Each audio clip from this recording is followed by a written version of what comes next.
ఓ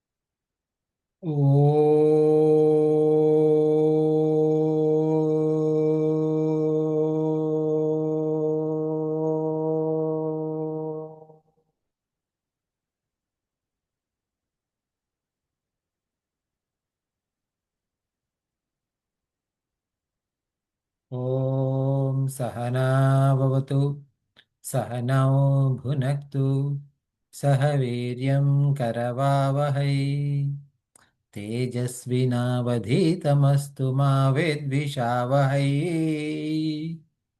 ఓం శాంతి శాంతి శాంతి.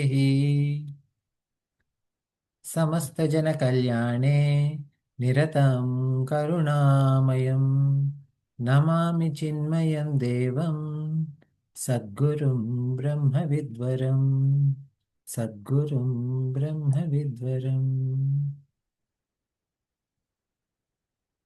నేను ముందు భజగోవిందంలో గత 4 శ్లోకాలు అంటే 9, 10, 11, 12 ఈ 4 శ్లోకాలు ఒకసారి చాంట్ చేద్దాము. ఎవరైనా ఒకరు మీరు మ్యూట్ లో బయటకు వస్తే ఆ, నేను చాంట్ చేస్తాను, నాతో రిపీట్ చేయండి. భజ గోవిందం భజ గోవిందం భజ గోవిందం భజ గోవిందం గోవిందం భజ మూఢమతే గోవిందం భజ మూఢమతే సంప్రాప్తే సన్నిహితే కాలే సంప్రాప్తే సన్నిహితే కాళే నహి నహి రక్షతి డుక్రింకరణే. నహి నహి రక్షతి డుక్రుం కరణే. లలిత గారు చదువుతున్నారు గారు, మిగతా వాళ్ళు కూడా మీరు మ్యూట్లో ఉండి అందరూ చదవండి దయచేసి. 9వ శ్లోకం స్టార్ట్ చేస్తున్నాము.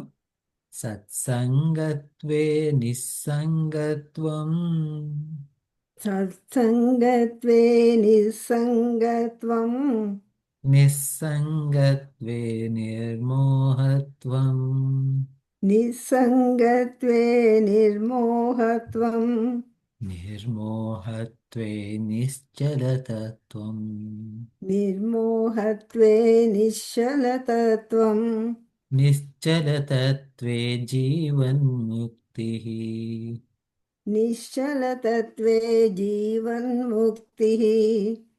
వయసి గతే కః కామవికారः వయసి గతే కః కామవికారः शुष्के नीरे कः कासारः.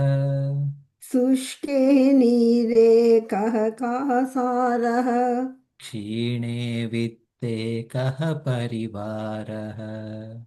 क्षीणे वित्ते कः परिवारः ज्ञाते तत्त्वे कः संसारः. ज्ञाते तत्त्वे कः संसारः मा कुरु धनजन यौवनगर्वम् मा कुरु धनजय यौवनगर्वम् हरति निमेषात् कालः सर्वम्. हरति निमेषात् कालः सर्वम् मायामयमिदमखिलं हित्वा मायामयमिदमखिलं हित्वा ब्रह्मपदं त्वं प्रविश विदित्वा.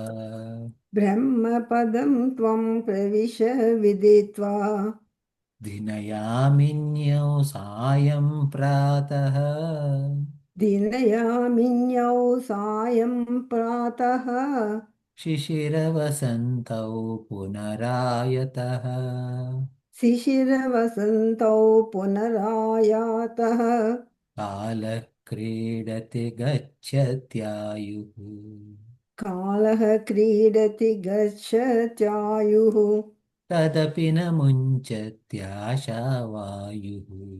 तदपि न मुञ्चत् आशावायुः। అండి. సో ఈ భజగోవిందంలో మనం ఏం చూస్తున్నాము అంటే ఈ సంసారం నుండి బయటపడాలి అంటే ఎలా ఆ, ఎలా మొదలు పెట్టాలన్నది ఆయన 9వ శ్లోకంలో ఆ, శ్రీ శంకరాచార్యులు వారు ఏం చెప్పారు, సత్సంగత్వం అంటే ఒక సత్సంగత్వాన్ని పాటిస్తే ఆ సత్సంగత్వంలో నిస్సంగత్వం వస్తుంది అన్నారు. నిస్సంగత్వం అంటే సత్సంగత్వం అంటే సత్ చింతనతో కూడిన ఇదన్నమాట. అంటే ఎప్పుడైతే మనం మనసు ఎప్పుడు కూడా ఏదైతే సత్ అనేది ఏదైతే ఉందో, సత్ అంటే భగవంతుడు మాత్రమే సత్యము, మిగతా అంతా మిథ్య. ఆ సత్తులో ఎప్పుడైతే ఆ బ్రహ్మతత్వంలో ఆ భగవంతుడి తత్వంలో మన మనసు ఉంటుందో అప్పుడు ఈ మిగతా ప్రపంచం మీద మనకు ఇష్టత తగ్గిపోతుంది. ఎందుకు అంటే భగవంతుడు ఉమ్, ఎప్పుడైనా కానీ భగవంతుడు ఉన్న స్థాయికిను ప్రపంచం స్థాయి రెండు వేరు వేరు స్థాయిలు. ఈ ఎప్పుడైతే మనకి ఈ ఇష్టం తగ్గిపోతుందో ఈ ప్రపంచం మీద, అప్పుడు ఈ ప్రపంచంలో మోహం కూడా తగ్గిపోతుంది. సంగత్వే నిర్మోహత్వం. ఆ మోహం తగ్గిపోయినప్పుడు ఈ ప్రపంచం మారే ప్రపంచం మీద మనకు ఎలాంటి ఇష్టాయిష్టాలు ఉండవు కాబట్టి మన మనసు నిశ్చలంగా ఉంటుంది. అంటే చలనం లేకుండా, అంటే చలనం తక్కువగా, అంటే ఆ, మన కంప్లీట్ ఫోకస్ మొత్తం భగవంతుడి మీద ఉంటుంది. ఆ మన ఫోకస్ మొత్తం ఎప్పుడైతే భగవంతుడి మీద ఉంటుందో అది మన జీవన్ముక్తికి దారి వేస్తుంది అని చెప్పారు. కానీ ఏమవుతుంది అంటే ఇది మనకు మార్గమైనా కానీ ఇంకొకటి ఏం చెప్పారు, ఇది సాధారణంగా ఏం జరుగుతుంది అంటే మనకు వయసు కొంచెం గడిచిపోయే కొందికి కామము అంటే కామ వికారాలు కానీ కోరికలు కానీ తగ్గిపోతూ ఉంటాయి రాను రాను కొంత. ఎలా అయితే చెరువులో అంటే ఎప్పుడైతే నీళ్ళు ఎండిపోతాయో అది మనం చెరువు అనలేము, కొలను అనలేము. ఎలా అయితే డబ్బులు అయిపోతే మనకు పరివారం అంటే మన చుట్టూ ఉన్న వాళ్ళంతా రాకపోకలు తగ్గిపోతాయి. అలాగే ఇవన్నీ ఎందుకు చెప్పారు అని మూడు ఎగ్జాంపుల్స్ చెప్పారు. ఒకటి, వయసు ఉన్నప్పుడు మాత్రమే కామం ఉంది, వయసు పోతే కామం పోయింది. నీళ్లు ఉన్నప్పుడే దాన్ని మనం కొలను అన్నాము, కొలను సరస్సు చెరువు అన్నాము. నీళ్లు లేనప్పుడు దాన్ని చెరువు కానీ సరస్సు కానీ అనడానికి లేదు. మన దగ్గర డబ్బులు ఉన్న తర్వాత అందరూ వచ్చిపోతున్నారు, డబ్బులు లేనప్పుడు ఎవరు మన ముఖం చూడట్లేదు. అంటే వీటన్నిటికి కారణం ఏంటి? మొదటి దానికి కారణం వయస్సు, రెండో దానికి కారణం నీరు, మూడో దానికి కారణం డబ్బు.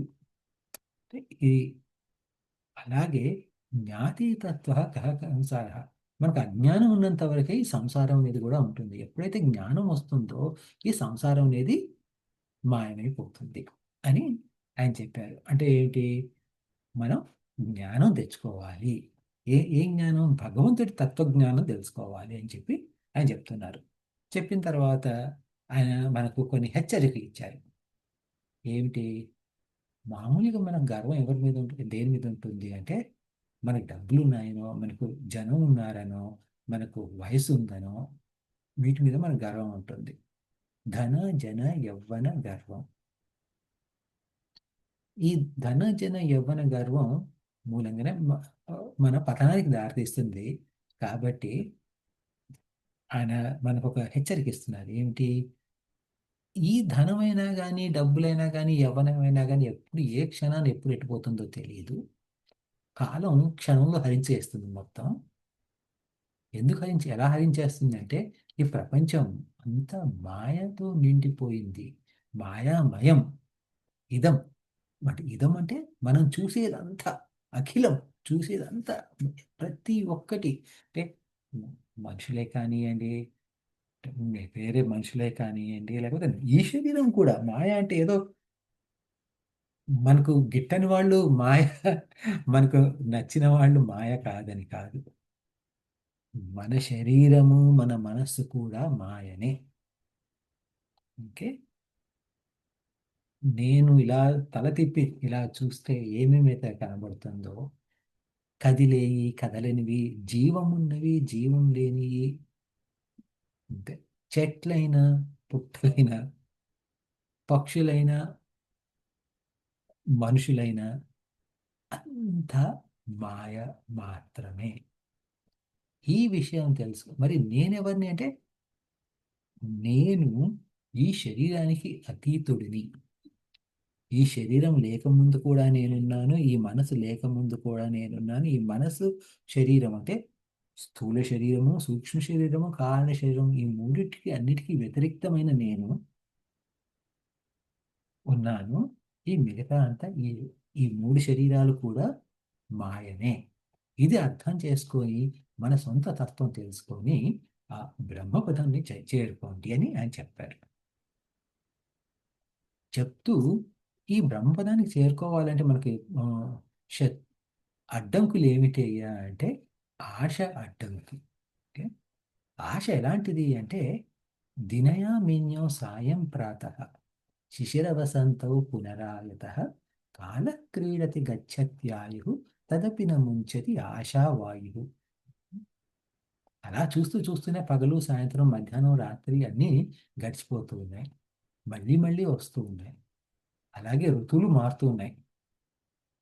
అలా కాలం ఆడుతున్నట్టు ఉంది, కానీ వయసు మాత్రం తరిగిపోతూ ఉంది.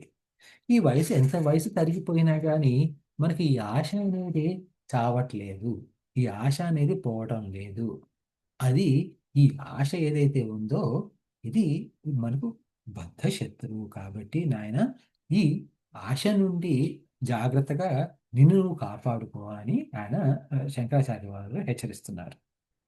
ఇలా హెచ్చరించిన తర్వాత ఇంకొక ఆ, తర్వాత శ్లోకం ఇప్పుడు మనం చూద్దాం. 13వ శ్లోకం చూద్దాము. 13వ శ్లోకంలో ఆయన ఏం చెప్పారు అంటే, 13వ శ్లోకం చదువుదాము. శ్లోకానికి వెళ్ళండి. 13వ శ్లోకంలో ఎవరైనా అన్మ్యూట్ చేసుకొని వస్తే ఓకే. కాతే కాంత లాగా ధనగత చింత సారీ నేను చెప్పింది రిపీట్ చేయి.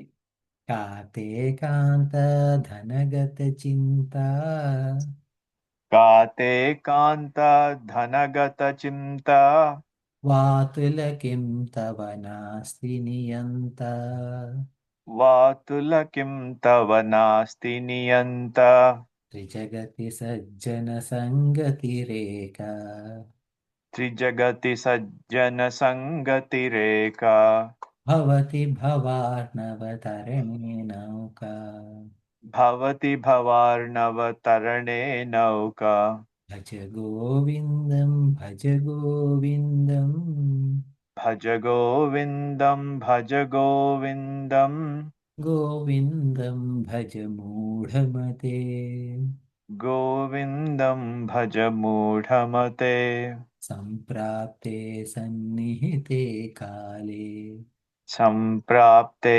సన్నిహితే కాలే నహి నహి రక్షతి డుక్రింకరణే.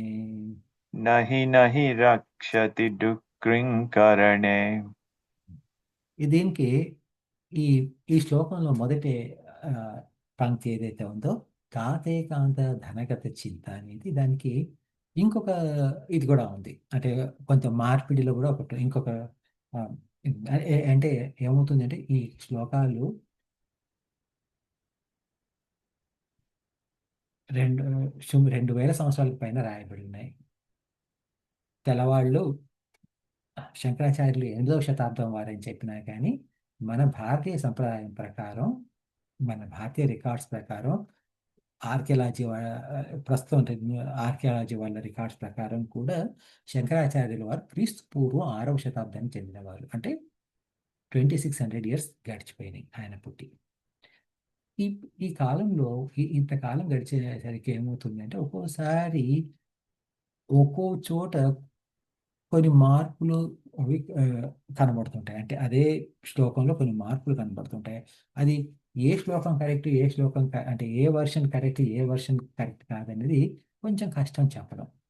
అయితే ఈ కాతే కాంత ధనగత చింతాలో ఒక చోట ధన బదులు ధర అని ఉంది. అప్పుడు ఏమైంది? కాతే కాంతా ధరగత చింత అని ఇంకొక ఇది, అదొక రీడింగ్ అన్నమాట. ఆ పఠనంలో కూడా అంటే ఆ పఠనం సరిపోతుంది, ఈ పఠనం సరిపోతుంది. కాకపోతే ఇది చాలా పాపులర్ పఠనం. మనం దీంతోటే ఉందాము. దాని అర్థం, దీని అర్థం, రెండు అర్థాలు చూద్దాము.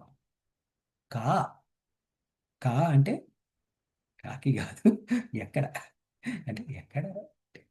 ఆ, తే అంటే నీ యొక్క, కాంత, కాంత అంటే స్త్రీ అని అర్థం చేసుకోవచ్చు, భార్య అని అర్థం చేసుకోవచ్చు. అంటే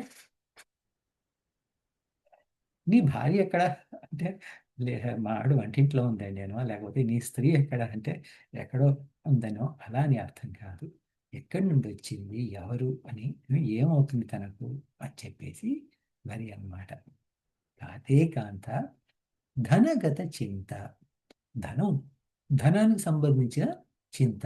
చింత అంటే చింతించడం. వాతుల, వాతుల అంటే పరధ్యానంలో పడిపోవడం అనమాట. ఇప్పుడు పరధ్యానం అంటే వాతుల అంటే ఓ పరధ్యానంలో పడిపోయిన వాడా అని సంబోధన చేస్తున్నారు. ఎవరు? శంకరాచార్యుల వారు. కిం తవ నాస్తి నియంత అని ప్రశ్నిస్తున్నారు. అంటే ఏమిటి నీకు, కిం అంటే ఏమిటి, నీకు, తవ అంటే నీకు, నాస్తి అంటే లేరా, ఎవరు, నియంత. నియంత అంటే మనకు సాధారణంగా డిక్టేటర్స్ను నియంత్రణ అంటాం అంటే ఈ మధ్య కాలంలో.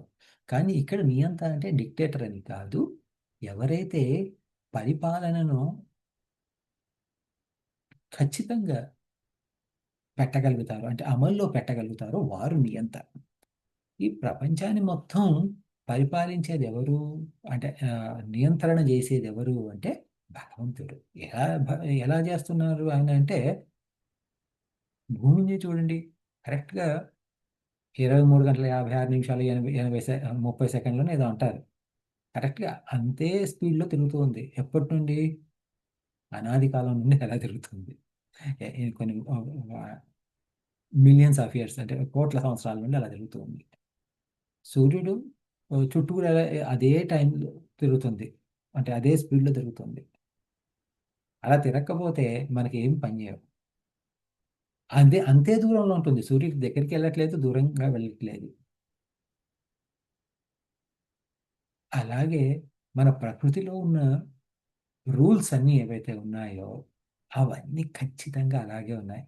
ఈరోజు అగ్ని ఉందనుకోండి, ఈరోజు నేను కాగితాలను కాలుస్తాను, కానీ రేపు నాకు కాగితాలను కాల్చడం అంటే నాకు అంత పెద్ద ఇంట్రెస్ట్ లేదు, కాగితాలు వేసినా కానీ అంటే అగ్నిలో వేసినా కానీ నేను కాల్చను అని మార్పులు చేయదు అది.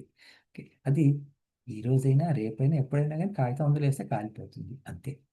అది అలా రూల్స్, ఒకసారి పెట్టిన రూల్స్ అన్నీ అవన్నీ ఖచ్చితంగా పాటిస్తున్నాయి. అంటే ఆ ఆ ఆ వస్తువులన్నీ అంటే ఆ పదార్థాలన్నీ కూడా వాటి ధర్మాల్ని ధర్మం తప్పకుండా పాటిస్తున్నాయంటే ఆ ధర్మాన్ని నియంత్రించే భగవంతుడు ఎవరున్నారో ఆయన నియంత అన్నారు.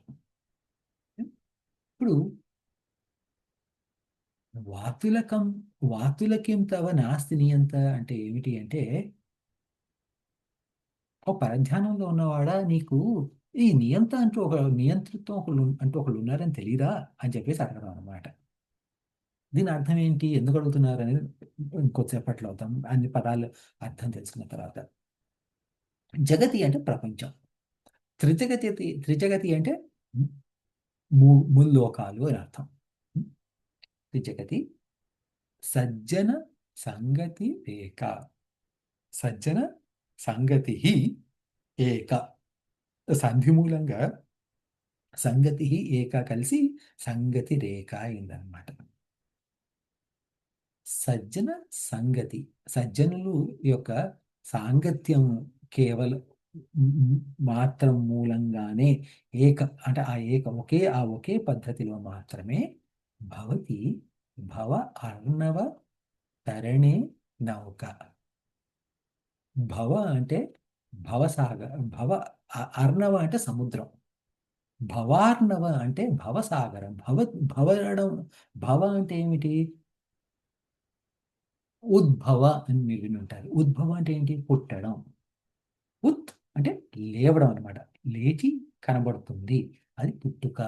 ఉత్ అనేది లేవడం, కనబడడం. భవ అంటే ఏంటంటే ఈ ఎగ్జిస్టెన్స్ ఏదైతే ఉందో అది భవ. ఈ భవార్ణవ అంటే ఈ ఉద్భవం అంటే ఉత్పత్తి వినాశం తో కూడిన ఈ సముద్రం ఏదైతే ఉందో అంటే ఏమిటి? మనం పుడుతున్నాము గిడుతున్నాము, పుడుతున్నాము గిడుతున్నాము, ఇలా సంసారంలో ఏంటి జరుగుతుంది? పుట్టుక మరణం, పుట్టుక మరణం. అదేంటయ్యా జీవిస్తున్నాము కూడా కదా అంటే అవును జీవిస్తున్నాము. ఈ జీవనంలో కూడా ఏమవుతుంది? ప్రతి క్షణము ప్రతి క్షణంలోనూ ఒక క్షణం పోయింది, ఇంకో క్షణం వచ్చింది. అంటే పాత క్షణం చనిపోయి కొత్త క్షణానికి దారితీసింది. ఆ కొత్త క్షణం ఎంతసేపు ఉంది? ఆ క్షణంలో అది పోయింది, ఇంకో కొత్త క్షణం వచ్చేసింది. అలా ఏంది చూసినా కానీ టైమే కానివ్వండి, లేకపోతే మన మనసులో ఉన్న ఆలోచనలే కానివ్వండి, మన విధానమే కానివ్వండి, మన తెలివితేటలే కానివ్వండి, మన పద్ధతులే, మన ఆచారాలు ఏది చూసినా కానీ ప్రతి క్షణం ఇవి మారిపోతున్నాయి.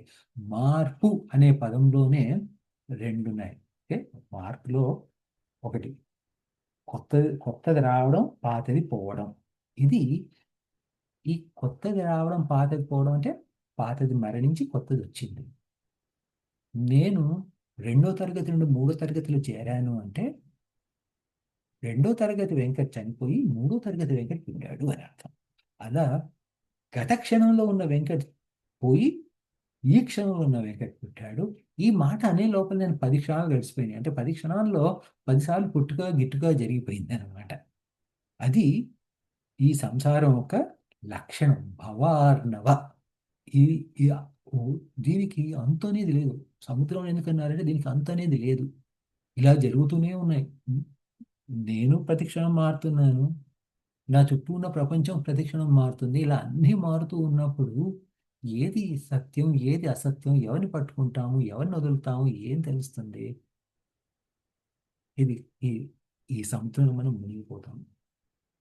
మునిగిపోతాం అంటే పోనీ ఒకసారి మునిగిపోయి పోతామని కాదు, మళ్ళీ పుడతాం, మళ్ళీ పుడుతాం, మళ్ళీ పుడతాం, మళ్ళీ పోతాం. ఇది జరుగుతూనే ఉంది. ఇలా ఈ సంసార సముద్రం నుండి దాటడం, ఆ దాటడాన్ని తరణం అన్నారు. తరణి, భవార్ణవ తరణి. తరణి అంటే దాటడం. నీకు ఒక నౌక కావాలి. నౌకనే ఒక బోట్, నౌక. ఓకే? ఆ నౌక ఏమిటి అంటే త్రిజగ సజ్జన సంగతి. దాని ద్వారానే అంటే సజ్జనుల సాంగత్యం ద్వారా మనము ఈ భవ ఆర్ణవని దాటుకొని ఒడ్డుకు చేరుకుంటాం, తీరం చేరుకుంటాం, అంటే భగవంతుణ్ణి చేరుకుంటాం అని అర్థం. ఇప్పుడు ఇది చూద్దాం. ఏమిటి ఆయన ఏమన్నారు? నీ భార్య పిల్లల సంగతి అంటే నీ భార్య ఏమిటి, పిల్లలు ఏమిటి అని ఊరికూరిక పరధ్యాసలో ఉన్నావు అని అన్నారు. పరధ్యాస అంటే ఏమిటి? నాకు ధ్యాస ఎక్కడైతే ఉండాలో అక్కడ లేకుండా, ఎక్కడైతే అవసరం లేదో అక్కడ నాకు ధ్యాస ఉంది. ఇప్పుడు మామూలుగా అంటాం మనం ఏమిటి? ఇప్పుడు మీరు వెళ్ళి ఎవరికో హలో చెప్తారు. హలో చెప్తే వాళ్ళు చూడరు. వెళ్ళి భుజం మీద చేసి ఏంటి పరధ్యానంగా ఉన్నావు అంటాం. అంటే ఏంటి? ఉన్న ఉన్న చోట ధ్యానం లేకుండా ధ్యానం ఇంకెక్కడో ఉంది. అంటే ఉండవలసిన చోట ధ్యానం లేదు, ఇంకెక్కడో ఉండదని పరధ్యానం అన్నారు. ఇప్పుడు మనకు ఒక పరధ్యానం ఉంది. ఏమిటి? మన భార్య పిల్లల గురించి పరధ్యానం ఉంటుంది. నేను చెప్పానే, అంటే మన భార్య పిల్లల గురించి ఒక పరధ్యానంగా ఉంది. ఇంకోటి డబ్బుల గురించి కూడా పరధ్యానం ఉంది. డబ్బులు అంటే మనకు కేవలం అది మన ఆస్తులు, వ్యవహారాలు ఇవే కదా మనకు జరిగేది. ఇప్పుడు మామూలుగా ఇప్పుడు మనకు ఉద్యోగం గురించి కంగారు ఉందనుకోండి, అదేంటి? ధనం గురించే అది ధ్యానం. అలాగే ఇప్పుడు నా బిజినెస్ సరిగ్గా నడుస్తుందా లేదా, రేపు నా కస్టమర్లు వస్తారా లేరా, ఇలా ఏ రకంగా చూసినా కానీ మన పిల్లలు, మన మన కుటుంబం గురించో, లేకపోతే మన ఆర్థిక ఆ, ఎదుగుదల గురించో మనకు ఉంటుంది. ఆఖరికి ఇప్పుడు మన మన గవర్నమెంట్ ఎలా పోతుంది, ఎటు పోతుంది, ఏమవుతుంది, మన దేశానికి ఎటు పోతుంది అంటే ఏమిటి? ఈ దేశంలో నేను సుఖంగా ఉండగలుగుతానా లేదా, ఈ సుఖంగా ఉండగలుగుతానా లేదా అంటే నాకు సరైన డబ్బులు ఉంటాయా లేదా, నాకు సరైన సౌకర్యాలు ఉంటాయా లేదా, ఇదంతా ధనానికే వస్తుంది అనమాట. ఇదొకటి.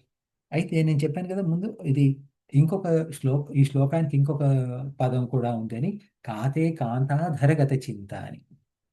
కాంతాధరగత చింత అంటే ఏమిటి? కాంత యొక్క అధర అంటే, కాంత అంటే స్త్రీ, అధర అంటే పెదాలు. ఓకే, మోహించి ఉన్నవాళ్ళు ఆ స్త్రీ యొక్క అధరాల మీదే ఆలోచిస్తూ ఉంటే నీకు ఎట్లా అయ్యా, నీకు వేరే ఇంకేం పట్టింపు లేదా అని చెప్పేసి ఇంకొక అర్థం అన్నమాట. ఇప్పుడు కాతే కాంత అంటే ఇంకొకటి కూడా ఉంది. ఏమిటి? కాంత అంటే భార్య అనే అనుకోని అవసరం లేదు, ఏ స్త్రీ అయినా కావచ్చు. అంటే అంటే ఏమిటి అంటే, స్త్రీ వేరే స్త్రీల మీద కూడా మనసు ఉన్నప్పుడు, అంటే భార్య భార్య అయి అయ్యి ఉండవచ్చు, కాకపోయి ఉండవచ్చు. స్త్రీ మీద ఒక వ్యామోహంలో ఉన్నప్పుడు ఏమవుతుంది అంటే, మనసు అంటే ఇంకా ఎక్కడ చోట నిలవదు. అలాగే డబ్బు గురించి కూడా చింత వచ్చినప్పుడు మనకు అటెన్షన్కి ఎక్కడ నిలబడదు. అందువల్ల ఈ రెండు ఉదాహరణలు ఆయన ఇచ్చారు. ఎవరు? కాతే కాంత, ధనగత చింత అని. అంటే ఇప్పుడు వేరే వాళ్ళకి వేరే రకాల చింతలు ఉండొచ్చు. అంటే ఇప్పుడు నా పిల్లల గురించి, మా ఆవిడ గురించి నాకు చింత లేదు, మా పిల్లల గురించి చింత అంటే అది కూడా ఆ కాంతా కిందకే వస్తుంది. అంటే ఏంటి? కుటుంబం కిందకే వస్తుంది. కొంతమంది అలా కాదు నాకు ఓ, ఇంకేదో చింత అంటే అవి ఈ రెండింటి కిందకే వస్తాయి. ఒకవేళ మీకు మూడోదో నాలుగోదో కేటగిరీ వచ్చినా కూడా ఈ రెండిట్లో అవన్నీ కవర్ అయిపోతాయని అర్థం చేసుకోండి. అంటే ఎందుకంటే ఇప్పుడు ఆయన ఈ శ్లోకంలో 10 రకాల చింతల్ని ఆయన అన్నిటినీ చెప్పలేరు కాబట్టి ఈ ముఖ్యమైన 2 చెప్పి వదిలేశారు. అంటే మిగతా ఏదైనా కనబడ్డా కూడా ఆ చింతలు అనవసరం అని. ఎందుకు ఆ చింతలు అనవసరం? ఇప్పుడు ఈ రెండో లైన్ ఉంది కదా, ఏది? వాతుల కిం తవ నాస్తిని అంత అనేది, అది అర్థం చేసుకోవాలి. ఏమిటి అంటే, కిం నాస్తిని అంత అంటే అది ఒక ప్రశ్న అన్నమాట. ఏమిటి నీకు ఆహ్, ఈ భగవంతుడు అనేవాడు లేడా అని అడిగే ప్రశ్నలో ఏంటి అర్థం అంటే, నీకు భగవంతుడి మీద నమ్మకం లేదా? నీకు భగవంతుడి మీద నమ్మకం ఉంటే ఏమవుతుంది? భగ ఆయన చెప్పినట్టు జరుగుతుంది కదా ప్రపంచం అంతా. నీకు ఈరోజు భోజనం దొరకాలని ఆయన అనుకున్నారనుకో, నీ ఇంట్లో ఒక్క బియ్యం గింజ లేకపోయినా నీకు భోజనం దొరుకుతుంది. ఎలా దొరుకుతుందన్నది ఆయన చూసుకుంటారు. ఎలా వస్తుంది నీ నోటికి భోజనం అన్నది ఆయన చూసుకుంటారు, భగవంతుడు. నీకు భోజనం దొరకాలని దొరకకూడదని ఉందనుకో, ఇంట్లో వంట, ఇంట్లో అన్ని సరుకులు ఉన్నాయి, వంట అయింది, వేడివేడిగా అన్నం ఉంది, కానీ ఆ టైంకు ఏదో ఫోన్ వచ్చింది, పరిగెత్తుకొని వెళ్ళిపోవాల్సిందే. ఆ ఫోన్ మూలంగా ఆ పూట పస్తులు ఉండాల్సిందే.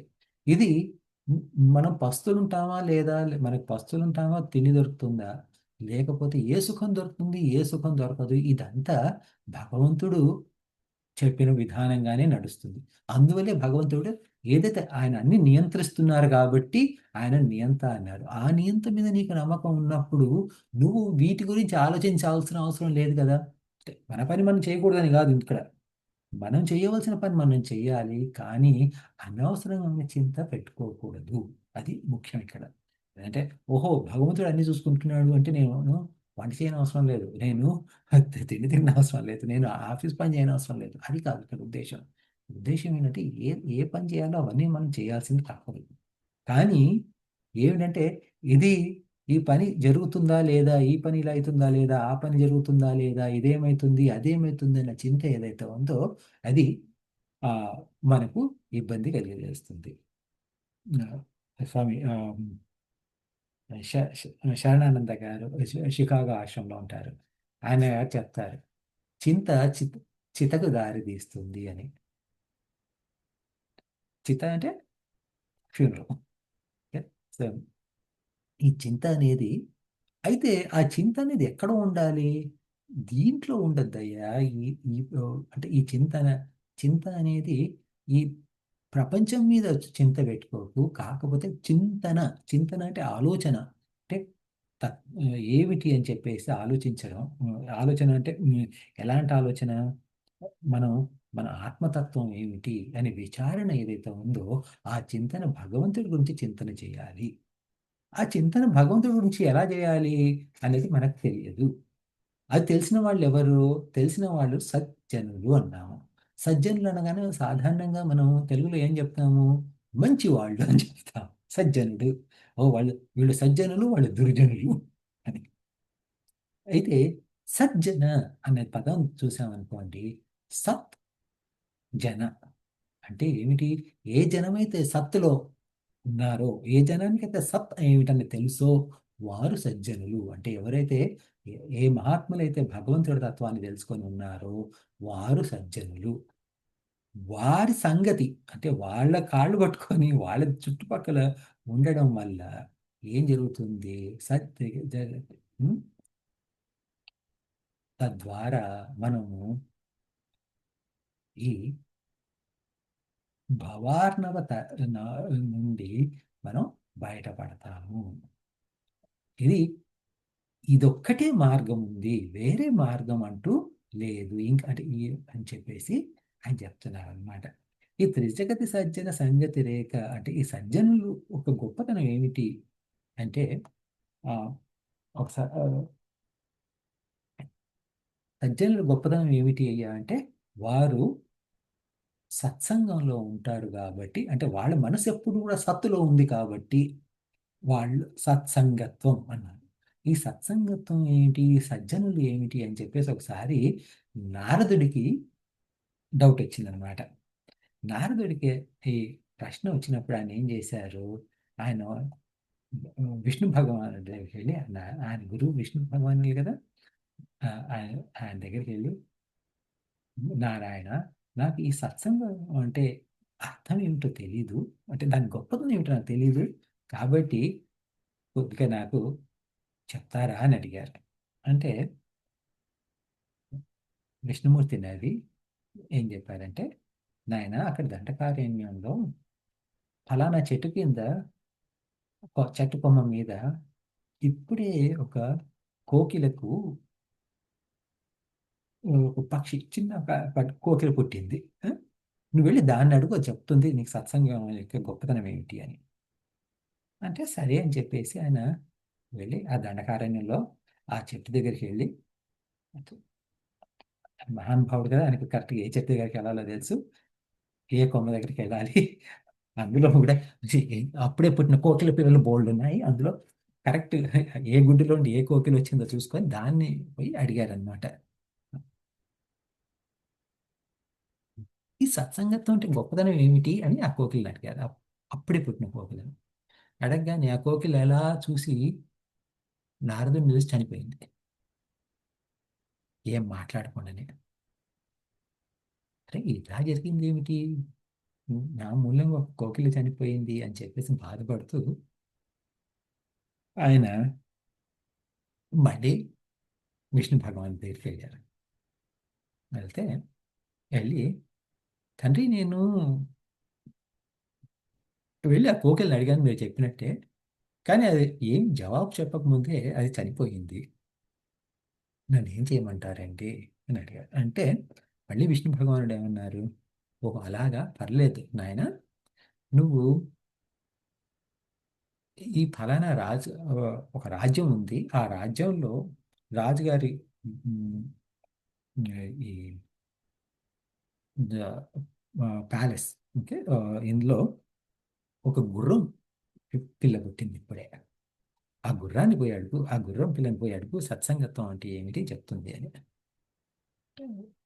సరే, మొదటిసారి అడిగాను, ఒకటి పోయింది, ఈసారైనా జాగ్రత్తగా ఉండాలని చెప్పేసి చాలా జాగ్రత్తగా నారాయణ నామాన్ని స్మరిస్తూ ఇంకేమి చేయకుండా నారాయణ మీద పూర్తి భక్తితోటి వెళ్ళి అప్పుడే పుట్టిన ఆ గుర్రం పిల్లకు నమస్కారం చేసి సత్సంగం యొక్క గొప్పతనం ఏమిటి అని అడిగారు. అడగగానే ఆ గుర్రం పిల్ల కూడా ఇలా నాలుడిని చూసి వెంటనే చనిపోయింది. అయ్యో, కోకిలే కాదు, ఒక గుర్రానికి కూడా చావుకు కూడా నేను బాధ్యుడినయ్యాను అని చెప్పేసి ఆ ఆ నారదుడు ఇంకా బాధపడుతూ మళ్ళీ నారాయణ దగ్గరికి వెళ్ళి, భగవాన్, ఏంటయ్యా, నా మూలంగా ఒక కోకిల చనిపోయింది, నా మూలంగా ఒక గుర్రము పోయింది, కానీ ఆ సత్సంగత్వం అంటే అర్థం ఏంటో నాకు తెలియలేదు. ఇప్పుడు ఏం చేయమంటావు నన్ను అడిగారు. అడిగితే విష్ణుమూర్తి ఒకసారి నవ్వారు మళ్ళీ. విష్ణుమూర్తి నవ్వితే రెండు రెండు రెండు విషయాలు జరుగుతాయి. మోహంలో ఉన్నవాడికి మోహం తొలగిపోతుంది, మోహం లేని వాడికి మోహం కలుగుతుంది. అందుకనే విష్ణుమూర్తిగా భగవంతుడి నవ్వు చాలా ప్రమాదకరం. అందుకనే భక్తులందరూ ఏంటంటే ఎప్పుడు కూడా నీ ముఖం చూడాలయ్యా అని చెప్పేసి ఎవరు ప్రార్థించరు. విష్ణు భక్తులు నీ పాదాల వద్ద నీ పాదాలను చూస్తూ ఉండాలని చెప్పేసి, నాకు నీ పాదాల మీదే నా ధ్యాస అంతా ఉండాలి, నా మనసు ఎప్పుడూ నీ పాదాల మీదే ఉండాలి, నీ భక్తి మాత్రమే ఇవని భక్తులందరూ కోరుకుంటారు. ఆయన నవ్వి, ఆ విష్ణుమూర్తి నవ్వి నారదుడికి ఏం చెప్పారంటే, ఈ ఫలానా రాజ్యంలో ఈ రాజుకి ఇప్పుడే ఒక కొడుకు పుట్టాడు, వెళ్ళి ఆ పిల్లవాడిని అడుగు, చెప్తాడు నీకు సత్సంగత్వం అంటే ఏమిటి అని. ఇప్పుడు నారదుడికి పెద్ద భయం వేసింది. అడవిలో ఒక కోకిల పిల్ల పోయింది అంటే ఎవరు పట్టించుకోరు. అలాగే ఒక రాజుగారి ఆస్థానంలో అప్పుడే పుట్టిన గుర్ర పిల్ల చనిపోయింది అనగానే కొంచెం బాధపడతారు, కానీ అంత పెద్ద పట్టింపు కాదు. ఇప్పుడు వెళ్ళి వెళ్ళి రాజకుమారుడు, అప్పుడే పుట్టిన రాజకుమారుడిని ప్రశ్న అడగమంటున్నారు. ఆ రాజకుమారుడికి ఏమైతే నాకేమవుతుంది? ఇప్పుడు ఇప్పుడే అంటే ఆయన ఉద్దేశంలో కోకిల హత్యా పాపము, తర్వాత అశ్వహత్యా పాపము ఆల్రెడీ నాకు తగిలినాయి, ఇప్పుడు మనుష్య హత్యా పాపం కూడా నాకెందుకు అని చెప్పేసి ఆయన భయపడుతూ, కానీ విష్ణుమూర్తి మాట మీద పూర్తి నమ్మకంతో విష్ణునామాన్ని స్మరిస్తూ అక్కడికి వెళ్ళి ఆ అప్పుడే పుట్టిన రాజకుమారుణ్ణి చూసి, నాయన, సత్సంగత్వం అంటే గొప్పతనం ఏమి చెప్పు అని అడిగారు. అదృష్టవశాత్తు ఆ బాబు చనిపోలేదు ఇంతకు ముందు. కాకపోతే ఆ బాబు ఒక నారదుని చూసి నవ్వి నమస్కారం చేశాడు. ఇది అప్పుడే పుట్టిన శిశువు. నమస్కారం చేసి అన్నాడు, భగవాన్ నారద, మీరు వెళ్ళి కోకిల నడితే కోకిల పోయింది కదా, అలాగే అక్కడ ఆ వేరే రాజ్యంలో వెళ్ళి ఆ గుర్రపిల్లని అడిగితే ఆ గుర్రపిల్ల కూడా చనిపోయింది కదా అనగానే నాలుడు భయం పట్టుకుంది. ఏమిటి, ఎప్పుడే పుట్టిన పిల్లవాడు మాట్లాడడం ఏమిటి, నేనెక్కడో దండకారణ్యంలో వెళ్ళి ఆ కోకిల నడితే ఆ కోకిల చనిపోయిన విషయం ఈ అబ్బాయికి ఎలా తెలుసు? ఉ, అక్కడెక్కడో గుర్రం చనిపోయా, వేరే రాజ్యంలో చనిపోయిన గుర్రం గురించి ఈ అబ్బాయికి ఎలా తెలుసు అని చెప్పేసి ఆయన కంగారు పడుతుంటే, ఆ శిశువు ఏం చెప్పాడంటే, ఆ కోకిల నేనే, ఆ గుర్రము నేనే. ఎప్పుడైతే మీరొచ్చి మ్, మీ దర్శనం, నాకు కోకిల పిల్లగా ఉన్నప్పుడు నాకు మీ దర్శనం జరిగిందో, మీ సత్సంగ మీ దర్శన మాత్రంలోనే, మీ దర్శన భాగ్యంతో నాకు ఆ కోకిల శరీరం నుండి వదిలేసి నా నాకు ఉన్నతి జరిగింది. ఆ ఉన్నతి ప్రకారం నేను గుర్రంగా పుట్టాను. నా అదృష్టవశాత్తు మీరు మళ్ళీ వచ్చి నన్ను మళ్ళీ చూడగానే మీ దర్శన భాగ్యంతో ఆ శరీరం కూడా వదిలేసి రాజకుమారుడిగా పుట్టా నేను. ఇదండి సత్సంగం యొక్క గొప్పతనం అని చెప్పారనమాట. ఆ బాబు చెప్పాడు. చెప్తే అప్పుడు నారదుడికి సత్సంగం యొక్క గొప్పతనం తెలిసిందనమాట. ఇది ఇది ఇలా ఆ సత్సంగం అంటే అలాంటి మహానుభావులు ఎవరైతే ఉన్నారో మన ప్రపంచంలో, అంటే మన చుట్టుపక్కల ఎవరైతే ఉన్నారో, వారు వారి సాంగత్యంలో మనకు ముక్తికి దారి లభిస్తుంది. ఇప్పుడు దాంతో ఏమిటంటే ఇప్పుడు ప్రశ్న ఏమిటి? మనకు రెండు రకాల ప్రశ్నలు వస్తాయి. ఏంటి అంటే ఇప్పుడు నా చుట్టుపక్కల ఎవరు గొప్పవారు, ఎవరు గొప్పవారు కాదు అన్న నాకు సంగతి నాకు తెలియదు కదా అని చెప్పి అలా ప్రశ్న వచ్చినప్పుడు ఏమిటంటే ఎవరైతే మొట్టమొదటి మంచి అర్థం చేసుకోవాల్సింది ఏమిటి అంటే ఒక మన మనకు గురువు ఎవరు అన్నది మన అధికారత్వాన్ని బట్టి ఉంటుంది. మన అధికారత్వం మన మనసు శుభ్రం అయితే మన మనసు ఎంత క్లీన్గా ఉంటుందో దాన్ని బట్టి మన గురువు అంత క్లీన్ గురువు దొరుకుతారు మనకు. మనం ఎప్పుడు కూడా ఈ గురువు నాకు సరైన వాడు అవునా కాదా, సరైన వాళ్ళు అవునా కాదా, ఎందుకంటే ఇప్పుడు మనం పేపర్లో చదువుతుంటాం ఆ గురువు అంటే ఏదో గురువు అనుకుంటే వాళ్ళు ఏదో దొంగ గురువులు అయ్యారని చెప్పేసి ఆ, ఎన్నో ఎన్నో కనుకుంటా ఉంటాయి. అలాంటప్పుడు ఈ గురువు నాకు సరైన వాళ్ళు అవునా కాదా, ఈ గురువుని నేను టెస్ట్ చేయాలా లేదా, ఆ గురువుని టెస్ట్ చేయాలా లేదా అని చెప్పేసి అనుకోకుండా ఫస్ట్ థింగ్ ఏంటి, మొట్టమొదటి మనం చేయాల్సింది ఏమిటి అంటే భగవంతుడు అన్ని చోట్ల ఉన్నాడు. అన్ని చోట్ల ఉన్నప్పుడు ప్రతి వ్యక్తిలో ఉన్నప్పుడు నేను ఈ ఈ మనిషిని ఈ వ్యక్తిని నేను గురువుగా భావిస్తే ఆ వ్యక్తి గురువు అవ్వచ్చు కాకపోవచ్చు, కానీ నా మనసు శుభ్రంగా ఉంటే నా మనసు మంచిదైతే ఆయన నోటి నుండి నాకు ఏదైతే మంచి జరగాలో ఏదైతే మంచి ఉంటుందో ఆ మా ఆ మాటలు మాత్రమే ఆ గురువు నోటి నుండి వస్తాయి. అది నాకు ఇమ్మీడియట్గా మంచి చేయకపోవచ్చు, అది నన్ను ఇబ్బందులు పెట్టవచ్చు, కానీ ఆ ఇబ్బందులు కూడా నన్ను నా ఉన్నతికే దారితీస్తుంది. ఆ ఆ అర్థంతో అంటే ఆ భావంతో వెళ్ళి మనం ఏ గురువు దగ్గరికి వెళ్ళినా కానీ భగవంతుడు ఆ గురువు ద్వారా మనకు సరైన దారిని చూపిస్తారు. ఆ నమ్మకం మనం పెట్టుకుంటే మనం ఈ గురువు రైటా ఆ గురువు రైటా, ఈ గురువు ఇలా చెప్పారు ఆ గురువు అలా చెప్పారు అని చెప్పేసి మనం గురువులో ఒక షాపింగ్ వెళ్ళనవసరం లేదు. అదే అదే అలా ఆ విషయం మనం మనసులో పెట్టుకొని ఈ మూడు లోకాల్లో అంటే సజ్జన సంగతి తప్ప వేరే దారి లేదు మనకు అనేది అర్థం చేసుకొని మనం చేసుకో మనం మన ప్రయత్నం మనం చేసుకుంటే అంటే ఏదైతే ప్రపంచం మీద ఉన్న మనకున్న ఆశలు, కోరికలు, చింతలు వాటినన్నిటిని వదిలేయాలి. ఎందుకు వదిలేయాలి? ఎందుకంటే భగవంతుడు చూసుకుంటాడు కాబట్టి. భగవంతుడు ఏం చూసుకుంటాడు? ఇప్పుడు కు- భ- భగవద్గీతలో భగవంతుడు అంటారు, కృష్ణుడు అని చెప్తారు ఏమని, అనన్యాశ్చింతయంతో మాం ఏ జనా పర్యుపాసతే తేషాం నిత్యాభియుక్తానాం యోగక్షేమ వహామ్యహం.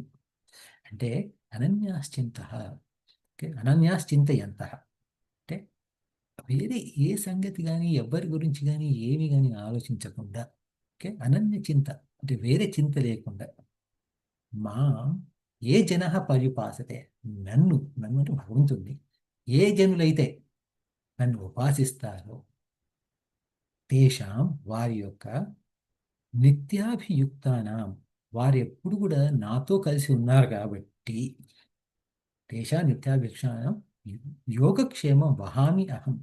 యోగక్షేమం అంటే వారి యోగక్షేమాలు మొత్తం నేను భరిస్తాను అన్నారు అని ఆయన గ్యారెంటీ ఇస్తున్నారు అనమాట. యోగము అంటే ఏంటి, క్షేమం అంటే ఏమిటి? ఎందుకంటే ఇప్పుడు యోగక్షేమం మన భారతదేశంలో ఎల్ఐసికి ఈ ఈ- ఈ మోటో ఉండేది, యోగక్షేమం వహామ్యహం. యోగం అంటే ఏమిటి, క్షేమం అంటే ఏమిటి? నా దగ్గర లేని వస్తువు నాకు కావలసినప్పుడు అది నాకు దక్కడం యోగం. అంటే ఇప్పుడు నాకు ఒక కార్ కావాలి, కార్ కొనుక్కోవాలి, ఆ కార్ కొనుక్కుంటే కార్ నాది అయ్యింది కాబట్టి అది కారు యోగం వచ్చింది అనమాట. అది ఇంతకుముందు నాకు అది లేదు, ఇప్పుడు వచ్చింది. క్షేమం అంటే ఏమిటి, నా దగ్గర కారు ఉంది, అది బాగుండాలి, దాన్ని ఎవరు దొంగతనం చేసుకోకూడదు. ఓకే, దాన్ని దాంట్లో ఎలాంటి ఇబ్బందులు రాకూడదు. అట్లా ఉన్నదాన్ని కాపాడుకోవడం క్షేమం. ఓకే, మనకు ఏమిటి, మనకు ఉన్నాయని మనం కాపాడుకోవాలి, మనకు అవసరం ఉన్నాయి మనకు కావాలి. ఇది యోగము క్షేమం. ఈ యోగక్షేమాలు రెండు భగవంతుడు చూసుకుంటానని చెప్పేసి ఆయన గ్యారెంటీ ఇస్తున్నారు. ఇప్పుడు ఎందులో కాతే కాంత ధనగత చింత వాతులకిం తవ నాస్తి నియంత అంటే, వీటి గురించి ఆలోచించకుండా నువ్వు భగవంతుడి గురించి ఆలోచిస్తే ఆయన చూసుకుంటారు మొత్తం నిన్ను అని చెప్పేసి ఈ భావన, ఈ శ్లోకం యొక్క ఈ భావన ఆ శ్లోకం నుండి వచ్చిందనమాట. అందుకని చెప్పేసి త- అలా నువ్వు భగవంతుడి గురించి ఆలోచించాలంటే ఎలా ఆలోచించాలి, అది కూడా ఆ దారి కూడా చెప్పారు. త్రిజగతి సజ్జన సంగతి రేఖ భవతి భవాన్నవ తరణే నౌక. ఈ మూడు లోకాల్లోనూ కేవలం సజ్జనుల యొక్క సాంగత్యంలోనే మనకు ఈ మోక్షానికి దారి లభిస్తుంది అని చెప్పారనమాట. ఇది 13వ శ్లోకము. ఈ 13 శ్లోకాలు మనం అనుకున్నాం ఏమిటి అంటే, మొట్టమొదలు మనం ఈ భజ గోవిందం గురించి మొదలు పెట్టినప్పుడు ఏం చెప్పాము? భజ గోవిందాన్ని ద్వాదశ మంజరి స్తోత్రం అని, ఉం, తర్వాత చతుర్దశ మంజరి స్తోత్రం అని రెండు రకాల పేర్లు చెప్పాము. ఈ ద్వాదశ మంజరికా స్తోత్రం అంటే ఏమిటి? మొదటి శ్లోకం ఏమో పల్లవి, 2 నుండి 13 శ్లోకాల వరకు ద్వాదశ అంటే 12 శ్లోకాలు అయ్యి. ఈ 1 + 12 ఈ 13 శ్లోకాలని ఆదిశంకరాచార్యులు వారు రాశారు. రాసిన తర్వాత ఆయన విశ్రమించారు. అంటే దీంతో మనకు ఒక రకంగా చెప్పాలి అంటే మొదటి భాగం అయిపోయింది. ఇది అయిపోగానే ఏమైంది, ఇంతటితోటి ఇది చూసిన తర్వాత ఆయన శిష్యులందరికీ ఉత్సాహం వచ్చిందనమాట. అంటే ఒక స్పందన కలిగింది. ఏమిటి, ఇది ఇంత గొప్ప కావ్యం ఉంది, ఇంత తొందరగా అయిపోతాయా అని చెప్పేసి. అందుకని ఆయన శిష్యులు అంతా తలా ఒకరు ఒక్క శ్లోకం దీనికి యాడ్ చేస్తూ వచ్చారు, కలుపుకుంటూ వచ్చారనమాట. కలుపుకుంటూ వస్తే వారి ఆ, అంటే ఏమంటాం, వాళ్ళ యొక్క ఉత్సాహాన్ని, వాళ్ళు యాడ్ చేసిన ఈ శ్లోకాలు అవన్నీ చూసి ఈ 14 నుండి 27 వరకు ఉం, శ్లోకాలు, అంటే అవి 14 శ్లోకాలు వాళ్ళు అలా కలుపుకొని వస్తే ఆయన సంతోషించి శంకరాచార్యుల వారు, ఓహో ఇవన్నీ మంచి శ్లోకాలు ఉన్నాయి, కానీ ఇక ఇంతటితో చాలు అని చెప్పేసి ఆయన తిరిగి 3 శ్లోకాలు రాశారు, 28 నుండి 31 వరకు. సో దాంతో ఈ 4 శ్లోకాలు రాశారు, 28, 29, 30, 31 4 శ్లోకాలు రాశారు. అప్పుడు దాంతో ఈ భజగోవిందం పూర్తిగా అయిపోతుంది. ఇప్పుడు మనం ఏం చేసాము అంటే, మొదటి భాగం అయిపోయింది, రెండో భాగం మొదలవుతుంది. ఈ రెండో భాగంలో శిష్యులు తలా ఒక శ్లోకం రాస్తూ వచ్చారు కాబట్టి దీంట్లో ఒక్కోసారి ఏదైతే మనకు మొదటి 13 శ్లోకాల్లో ఒక ఫ్లో ఆఫ్ థాట్ అంటే ఒక ఆలోచన విధానం ఏదైతే ఉందో అంత స్పష్టమైన ఆలోచన విధానం ఈ రెండో భాగంలో ఉండకపోవచ్చు. కానీ ఏమిటి అంటే ఈ శ్లోకాలన్నీ ఆ, ఏ శ్లోకానికి ఆ శ్లోకం ఇండిపెండెంట్ శ్లోకం అన్నమాట. అంటే ప్రతి శ్లోకానికి సరైన అర్థం ఉంది, అవన్నీ మనం అర్థం చేసుకుంటాము. కానీ అది ఆ ముందు శ్లోకానికి తర్వాత శ్లోకానికి మనకు సంబంధం అంతగా ఉండకపోవచ్చు. ఓకే, ఇవి ఈ శ్లోకాలు అంటే ఇప్పుడు ఈ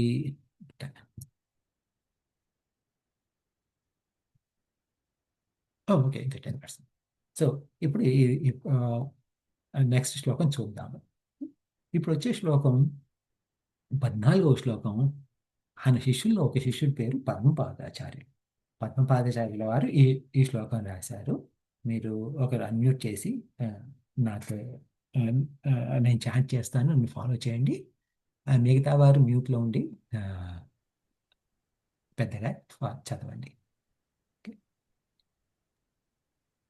జటిలో ముండి లుంఛిత కేశః జటిలో ముండే లుంచితకేశः కాషాయాంబర బహుకృత వేషః काषायाम्बरबहुकृतवेषः पश्यन्नपि न सारी पश्यन्नपि च न पश्यति मूढः पश्यन्नपि च न पश्यति मूढः उदरनिमित्तं बहुकृतवेषः उदरनिमित्तं बहुकृतवेषः भज गोविन्दं भज गोविन्दम् भज गोविन्दं भज गोविन्दं गोविन्दं भज मूढमते गोविन्दं भज मूढमते सम्प्राप्ते सन्निहिते काले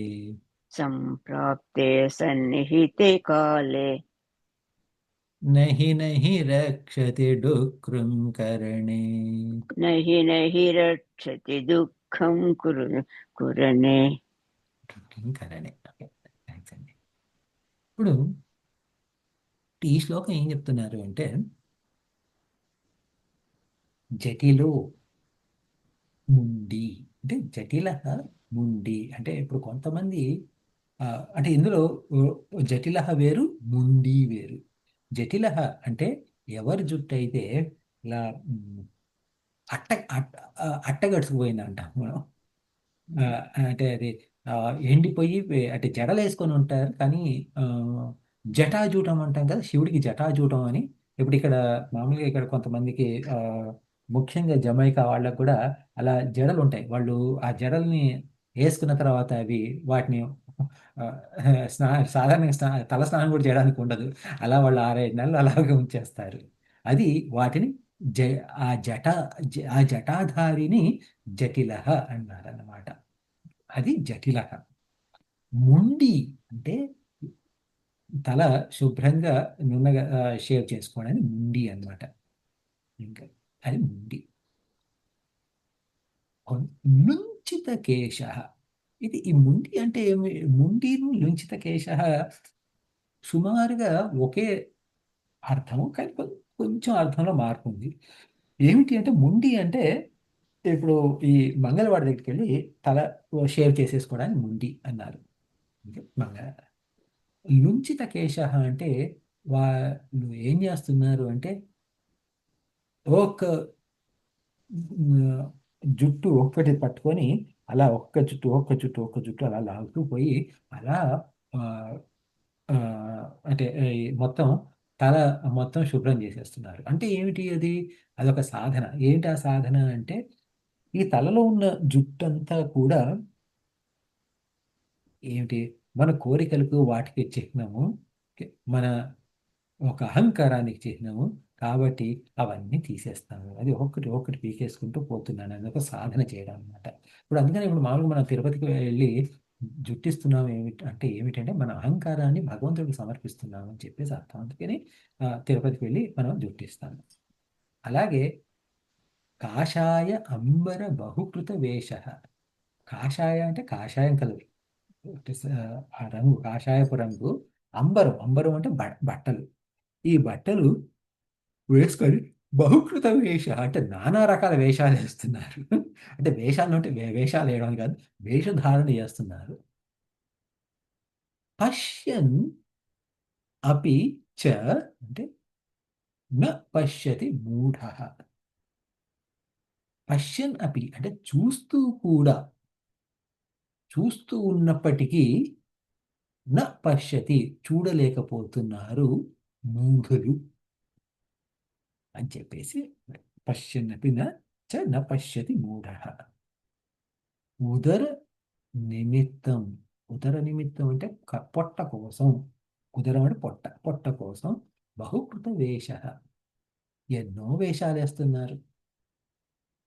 ఇది ఈ శ్లోకం ఒక అర్థం. అంటే ఏమిటి? ఏం చెప్తున్నారంటే ఒకళ్ళు జరాజూటధారి అయ్యారు, ఒకళ్ళు తల షేవ్ చేసుకున్నారు, ఒకళ్ళు ఇలా జుట్టు ఒక్కటి పీక్కుంటూ వస్తున్నారు, ఒకళ్ళు కాషాయ బట్టలు వేసుకున్నారు. వీళ్ళంతా పొట్టకూటి కోసం రకరకాల వేషాలు వేసే మూఢులు. వీళ్ళకి కనబడ్డా కానీ ప్రపంచం కనబడట్లేదు అని. అంటే ఏమిటి దీని అర్థం? వీళ్ళు పశ్యన్నపి న పశ్యతి మూఢ అంటే ఏమిటి అర్థం అనేది చూడాలి మనం. అంటే ఏమిటి అంటే ఇప్పుడు ఒక్కోసారి ఏమవుతుంది అంటే ఇప్పుడు మీరు మన ప్రపంచంలో ఎంతో మంది ఎన్నో రకాల వేషాలు వేస్తారు. ఇప్పుడు ఆ, కొంతమంది తేలిక భిక్షం అడుక్కోవాలంటే ఆ కాలంలో తేలికగా భిక్షం అడుక్కోవాలి అంటే ఒక స్వామిలాగా వేషం వేసుకొని రెండేళ్లకు పోతే అయ్యో స్వామీజీ మీరెందుకు వస్తున్నారు, మేమే పిలిస్తే మేమే వచ్చేవాళ్ళం కదా, మీరు ఆ చెట్టు కింద కూర్చొని మేము భోజనం తెచ్చి పెడతామని చెప్పి తెచ్చిపెట్టేవారు. ఆ తర్వాత ఆయన కొంచెం మంచి మాటలు మాట్లాడారు అనుకోండి, ఆయన ఒక ఆశ్రమం కూడా కట్టించేసేవారు. కట్టి రోజు ఆ స్వామివారికి తలా ఒక ఇంటి నుండి భోజనం దొరుకుతుంది, అవన్నీ దొరుకుతాయి. అప్పుడు ఏమవుతుంది అంటే ఇప్పుడు ఆయనకు ఈ కాషాయం బట్టల గొప్పతనం తెలుస్తుంది, మంచి యొక్క మంచికి ఉన్న విలువ తెలుస్తుంది. కానీ ఆ మంచిని వారు అర్థం చేసుకోలేరు, ఆ మూఢులు. అదొకటి అంటే మనకిది తెలిసిన విషయమే. తర్వాత రెండో కేటగిరీ ఉంది. ఏమిటి రెండో రకం ఏమిటి అంటే మనకు చాణక్యుడి అర్థశాస్త్రంలోనే ఉంది. ఏమని?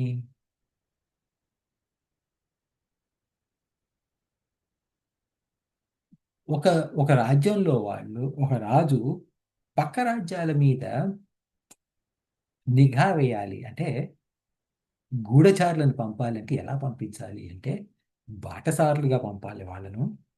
బాటసారులు అంటే ట్రావెలర్స్. లేదా వ్యాపారస్తులుగా పంపించాలి, లేదా ఇలా సన్యాసుల్లాగా పంపించాలి అని. ఎందుకు అంటే బాటసారులాగా పంపిస్తే వాళ్ళు ఈ అక్కడున్న పూటకుళ్ళిళ్ళు అంటాం కదా, అంటే హోటల్స్, రెస్టారెంట్స్ అట్లాంటి చోట్లకి వెళ్ళి అక్కడ జరుగుతున్న విషయాలు కొన్ని కొన్ని తెలుస్తాయి. వ్యాపారస్తులుగా కనుక లాగా వెళ్తే డబ్బులున్న వాళ్ళు కనబడుతున్నారు కాబట్టి పెద్ద పెద్ద వారి దగ్గరికి వెళ్ళి అక్కడ ఏం జరుగుతుందన్న విషయాలు వాళ్ళు కనిపెట్టచ్చు. అలాగే సన్యాసులుగా కనుక వెళ్తే ఇంకో సర్కిల్లో వెళ్ళి అక్కడున్న విషయాలన్నీ తెలుసుకొని రాజుగారు దగ్గర తీసుకొస్తాను అన్నమాట. ఇప్పుడు ఇట్లా అందులో అంటే మన ముఖ్యమైన విషయం ఏమిటంటే గూఢచార్యంలో చేయడానికి కూడా ఈ వేషాలు ఇచ్చారు. అప్పుడు ఏమైంది? అది పొట్టకూటి కోసమే కదా వాళ్ళు చేసేది. అది ఉదర నిమిత్తం బహుకృత వేష అంటే పొట్టకూటి కోసం వాళ్ళు అలా చేసుకుంటూ వచ్చారు. ఉదర నిమిత్తం బహుకృత వేష అంటే ఏమిటి అంటే మనకు కావలసిన కోరికలు తీర్చుకోవడానికి కూడా నానా రకాల వేషాలు వేస్తాం. ఉదాహరణకి ఈ నిన్న మొన్నటి కాలం కాకుండా పూర్వకాలంలో రామాయణం టైంలోనే సీతమ్మ వారిని ఎత్తుకోవడానికి రావణాసురుడు కాషాయం బట్టలు వేసుకొని సన్యాసిగానే వచ్చాడు. అంటే ఏమిటి? సన్యాసి యొక్క గొప్పతనం ఏంటి అని తెలుసు. సన్యాసులు అనగానే ఎవరైనా కానీ వచ్చి భిక్ష వేస్తారన్న సంగతి ఆయనకు తెలుసు, దగ్గరికి రాణిస్తారని తెలుసు. అంటే ఏమిటి? ఆ సన్యాసం యొక్క గొప్పతనం ఏంటో అతనికి తెలుసు. కానీ ఆ గొప్పతనం తెలిసినా దాన్ని తెలుసుకోవడం ఒకటి, దాన్ని అర్థం చేసుకొని పాటించడం ఇంకొకటి. సన్యాసి అనగానే ఎంత గొప్పగా ట్రీట్ చేసి ఎలా లోపలికి రాణిస్తారనే విషయం తెలిసినప్పుడు నేను సన్యాసిలాగా ఉండి నా విలువ సన్యాసిలాగా పెంచుకోవాలి అని కాకుండా ఆ సన్యాసాన్ని దుర్వినియోగపరిచి సీతమ్మ వారిని ఎత్తుకుపోవడానికి ప్రయత్నం చేశారు. అందుకని చెప్పేసి ఆయనకు తెలిసినా తెలియని మూఢుడు. పశ్యన్నపి న పశ్యతి మూఢ అన్నమాట. ఇది దీని అర్థం. దీన్ని ఈ శ్లోకం మీద ఇంకా కొంచెం మనం వచ్చే వారం మాట్లాడుకుందాము. ఇప్పుడు టైం గడిచిపోయింది కాబట్టి ఇప్పుడు ఇక్కడికి ఆపేద్దాము. ఇది మనం ముగించే ముందు ఏమైనా ప్రశ్నలు అంటే ఏమైనా ఉన్నాయా మీకు ఏమైనా క్వశ్చన్స్ కానీ ఏదైనా?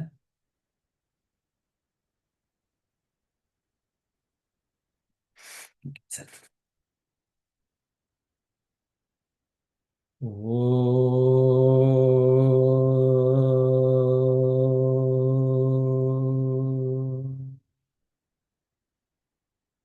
पूर्णमदः पूर्णमिदं पूर्णात् पूर्णमुदच्यते पूर्णस्य पूर्णमादाय पूर्णमेवावशिष्यते ॐ शान्ति शान्ति शान्तिः हरिः ओं श्रीगुरुभ्यो नमः हरिः ओम् Yeah, okay.